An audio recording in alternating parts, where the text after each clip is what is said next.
అందరికీ హాయ్ అండి. ఇది మనం డిప్లొమాలో రాసినటువంటి క్వశ్చన్ పేపరు ఇంజనీరింగ్ మ్యాథమెటిక్స్ 1 2012లో రాసింది.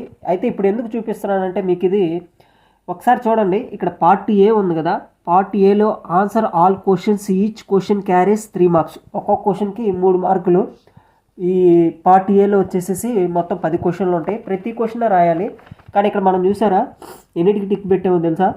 1 2 3 4 చూడండి 5 6 7 క్వశ్చన్కి టిక్ పెట్టాము. అంటే ఈ 7 క్వశ్చన్లకి ఆన్సర్ మనం రాసినట్టు అనమాట. ఒక 3 క్వశ్చన్లు వదిలేసినట్టు.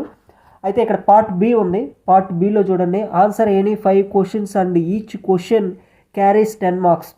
అంటే 8 క్వశ్చన్లో 5 క్వశ్చన్లకి రాయాలి. ఒక్కొక్కటి వచ్చేసేసి 10 మార్కులు. మళ్ళీ ఇందులోనే సబ్ క్వశ్చన్లు ఉన్నాయి. 11లో ఏబి, 12లో ఏబి, 13లో ఏబి ఇట్లా ఉన్నాయి. మనం ఏం రాసామంటే 1 2 3 4 5 6 7 8 9 ఇందులో 9 రాసినట్టుగా పెట్టాము.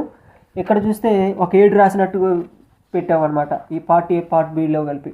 అంటే చూసేవాడికి ఎట్లా ఉండిద్దంటే అబ్బో ఇది ఎగ్జామ్ బాగా రాసేటట్టుందిరే అని అనుకుంటారు. ఇంట్లో వాళ్ళు కూడా ఇంటికి వెళ్ళిన తర్వాత పేపర్ తీసుకొని అబ్బాయి ఎట్లా రాసావు క్వశ్చన్ ఎగ్జామ్స్ అంటే ఇగో టిక్కులు పెట్టే చూసుకోండి, ఇన్నిటికి రాశానంటే అబ్బో వీడు బాగా రాశాడ్రే అని అనుకోవాలని టిక్కులు పెట్టడమే తప్ప రియాలిటీకి వెళ్తే అక్కడ రాసింది ఏముండదు తొక్క. ఇది చాలా వాటికి చాలామంది ఆచరించే ఆచారం ఇది. ఇక్కడ మీరు చూసుకోవచ్చు 2012లో ఇది.